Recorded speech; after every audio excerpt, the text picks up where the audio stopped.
एक बात अपने जीवन में सदा उतार कर, घर में अगर तुलसी का क्यारा है तो तुलसी महारानी हमें ये बता देती है कि हमारे घर में सुख आने वाला है कि दुख आने वाला। जैसे शनि अपना प्रकोप दे रहा है या शनि उतर रहा है, ये किसी से पूछने की जरूरत नहीं पड़ती, अपने आप मालूम पड़ जाता। कैसे? शनि कथा अगर आपने सुनी हो तो उसमें व्याख्यान आता है शनि कथा में, पांव की चप्पल बार बार टूट रही हो, कमर से नीचे जो वस्त्र पहने हो वो फट रहे हो, कहीं पजामा है, धोती है, आदि वस्त्र हैं, कपड़े हैं, वो अपने आप फट, आज के जमाने में तो फटे फटाए पहनते हैं लोग, फैशन, उसकी गारंटी नहीं है, उसका हम वर्णन नहीं कर रहा। हम जब पहनते हम समझ जाते हैं इसको शनि तो ऑलरेडी लगा ही हुआ। जब उनका घुटना घुटनी सब फटा हुआ दिखता है तो उसमें लग जाता है कि शनि पहले से लग गया बापड़ा, उनके पहने से तो मालूम पड़े।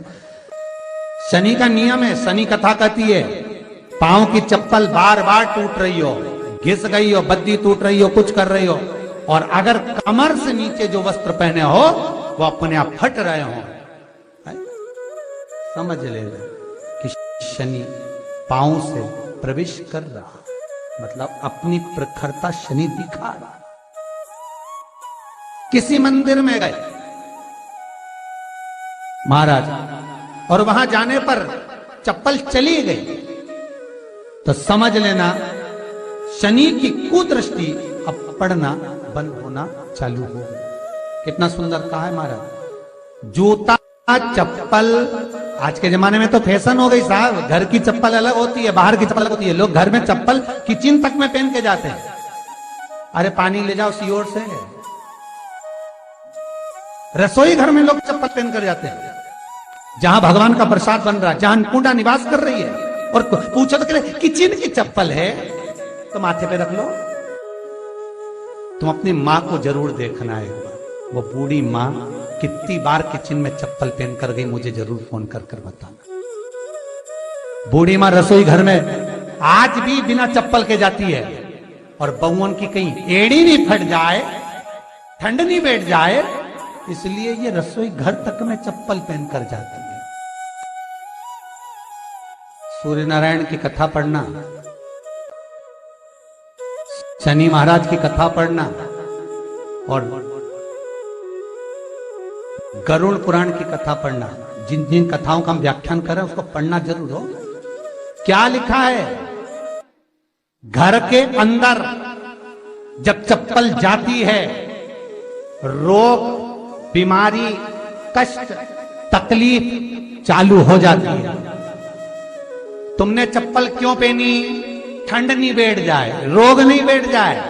घर के अंदर उतना बढ़ गया, एक कालीन बिछा दो, एक दरी बिछा दो, मोटा आसन बिछा दो, जिस पर तुम चल लो।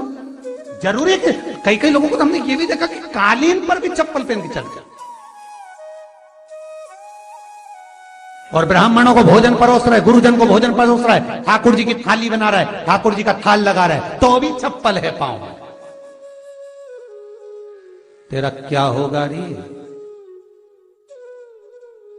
कालिया, क्या होगा? विचार तो करो। देह पड़ी रे जाए यहीं पर, फिर कुंडल और नगीना, क्या हरि नाम नहीं तो जीना। अभी भी सुधर जाओ रे, अभी भी सुधर जाओ, नहीं सुधरो तो सिधर जाओ रे, या तो सुधरो नहीं तो सिद्धरो, थोड़ा सुधरो। रसोई घर में अन्नपूर्णा रहती है, रसोई घर में शिव महापुराण की कथा कहती है जब भगवान शंकर को मां जगत जननी भोजन करा रही थी, शंकर जी ने वर मांगा था अन्नपूर्णा का, ए अन्नपूर्णे, तुम मेरे घर के बच्चों का भरण पोषण कर रही है। इस मृत्यु लोक में जितने मनुष्य जन्म लेते हैं ये मेरे पुत्र कहलाते हैं। तो अन्नपूर्णा ने कहा, चिंता मत करना भोलेनाथ, जिस जगह पर एक स्त्री, बेटी, कन्या या घर की बहू या बूढ़ी मां भोजन बनाएगी, उस जगह पर मैं अन्नपूर्णा उसके शरीर में प्रवेश करूंगी। वो रसोई घर नहीं होगा, वो मेरा और तुम्हारा मंदिर कहलाएगा। अब मंदिर में चप्पल पहनकर भोजन का निर्माण करना ये श्रेष्ठता है।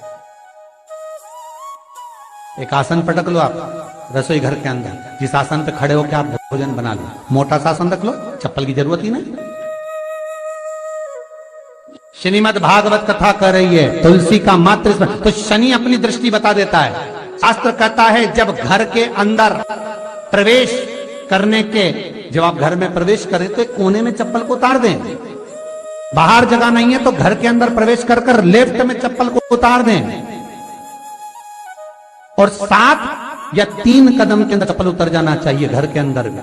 और उसके बाद अगर चप्पल अंदर प्रवेश कर रही है तो राहु केतु शनि के साथ प्रवेश करते हैं, जिसके घर में बीमारी कभी पीछा नहीं छोड़ती। शनि कथा, सूर्य की कथा का स्मरण करिए, आपको मालूम पहचान हो जाता है। महाराज तुलसी बता देती है कि आपके घर की दशा क्या है। बार बार जल डालने के बाद भी तुलसी सूख रही है, बार बार आप पूजन कर रहे हैं, पाठ कर रहे हैं, तो भी तुलसी के दल सूख रहे हैं। तुलसी बता देगी कि तुम्हारे घर में तकलीफ आने वाली है, कष्ट आने वाला है, सूख रही है।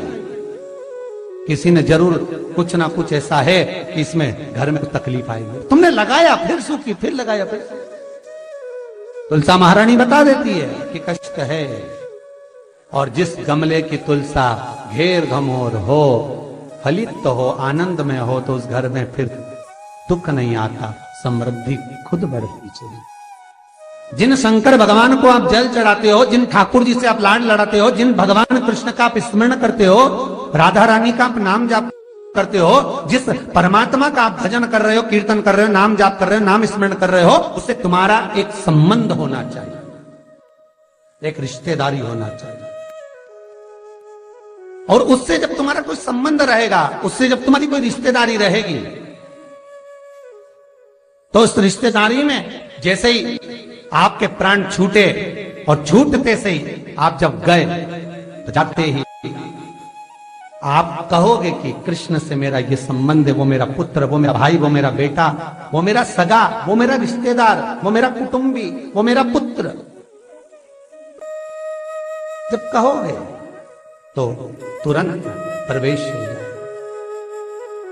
महाराज भगवान से संबंध होना चाहिए।